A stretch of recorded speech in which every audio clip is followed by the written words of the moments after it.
দিনটি ছিল ২০২৪ সালের ৫ আগস্ট। ক্ষমতাচ্যুত হয়ে শেখ হাসিনা দেশ থেকে পালিয়ে যান। সেদিন আশুলিয়ার ধারণ করা একটি ভিডিও সামাজিক যোগাযোগ মাধ্যমে ছড়িয়ে পড়ে। ভিডিওতে দেখা যায় কয়েকজন আন্দোলনকারীর মরদেহ স্তূপ করে একটি রিকশা ভ্যানে নিয়ে যাওয়া হচ্ছে।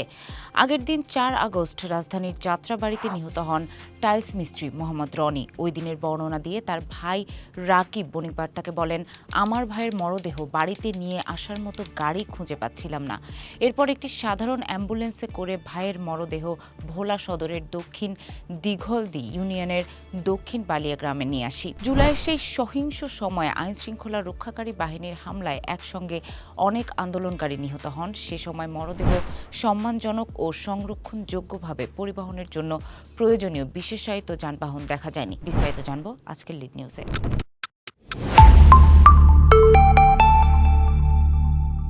যেকোনো পরিস্থিতিতে মৃতদেহের মর্যাদাপূর্ণ সংরক্ষণ, নিরাপদ পরিবহন ও সঠিক পরিচয় শনাক্তকরণ আন্তর্জাতিক রীতিসিদ্ধ চর্চার অন্যতম গুরুত্বপূর্ণ অনুষঙ্গ।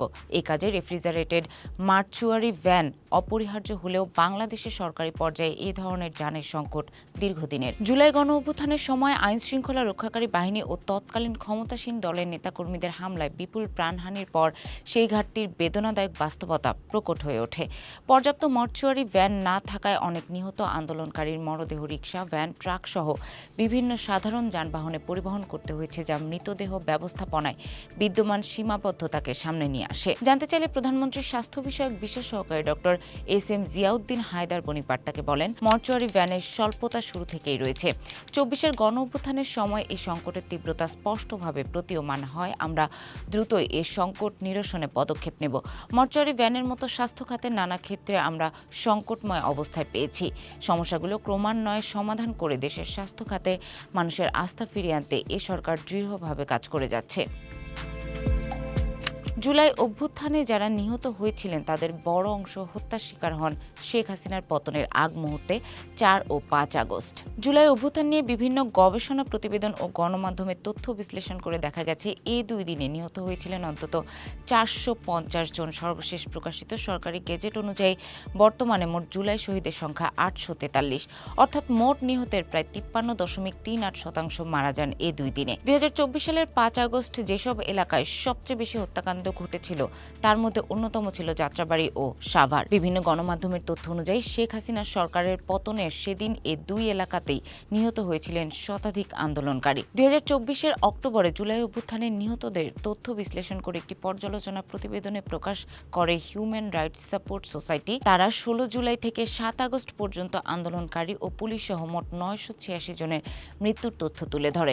তাদের প্রতিবেদনের তথ্য অনুযায়ী শুধু ৭ দিনে অর্থাৎ ১৮ থেকে ২০ জুলাই ও ৪ থেকে ৭ আগস্ট ৮৫২ জন নিহত হয়েছেন। ডায়ালগস ইন হেলথ জার্নালে চলতি বছর জানুয়ারিতে use of lethal weapons to kill protesters by Bangladesh police, a discussion analyzing 253 deaths of July 24 revolution শীর্ষক একটি গবেষণা প্রকাশ হয়েছে। চীনের Nanjing university school of the এনভায়রনমেন্টের পিএইচডি গবেষক Mohammad Abu Bakar Siddique, international institute of law and ডিপ্লোমেসির গবেষক মোহাম্মদ খালিদ সাইফুল্লাহ, মালয়েশিয়ার আল বুখারি ইন্টারন্যাশনাল ইউনিভার্সিটির সামাজিক উন্নয়ন বিভাগের শিক্ষার্থী শেখ মুজাম্মিল হোসেন ও তুরস্কের আঙ্কারা ইউনিভার্সিটির পিএইচডি গবেষক মোহাম্মদ সাইফুল ইসলাম যৌথভাবে গবেষণাটি পরিচালনা করেন।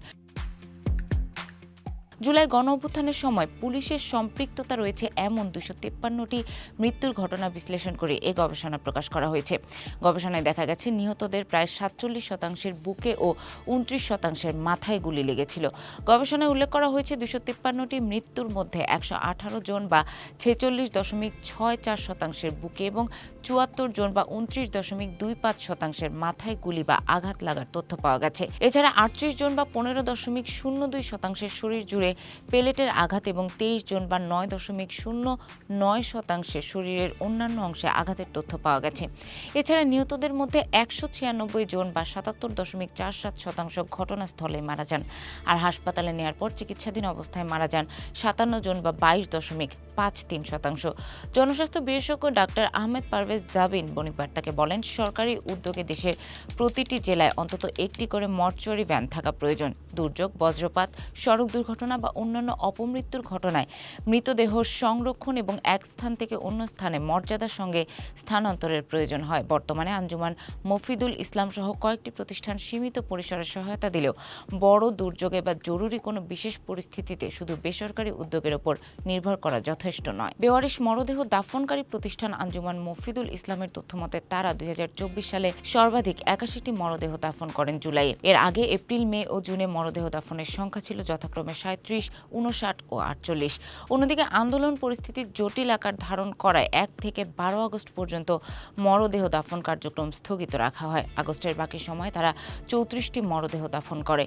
জাতিসংঘের মানবাধিকার বিষয়ক কার্যালয়ে অনুসন্ধান প্রতিবেদনে বলা হয়েছে, জুলাই-আগস্ট আন্দোলনের সময় বহু এলাকায় নিয়মিত ময়নাতদন্ত কার্যক্রম ব্যাহত হয়। 18 জুলাইয়ের পর অনেক ক্ষেত্রে ময়নাতদন্ত যথাযথভাবে বা একেবারেই করা হয়নি। অনেক জায়গায় পুলিশ মর্গে গিয়ে মৃতদেহ গ্রহণ ও ময়নাতদন্তের আইনি প্রক্রিয়া শুরু করেনি। পাশাপাশি প্রশাসনিক চাপ ও নিরাপত্তাজনিত পরিস্থিতির কারণে কিছু হাসপাতালও স্বাভাবিক মৃতদেহ ব্যবস্থাপনা বজায় রাখতে পারেনি। ফলে আইনসম্মত প্রক্রিয়ায় মৃতদেহ ব্যবস্থাপনা ও পরিবারের কাছে হস্তান্তর কার্যক্রমের জটিলতা সৃষ্টি হয়।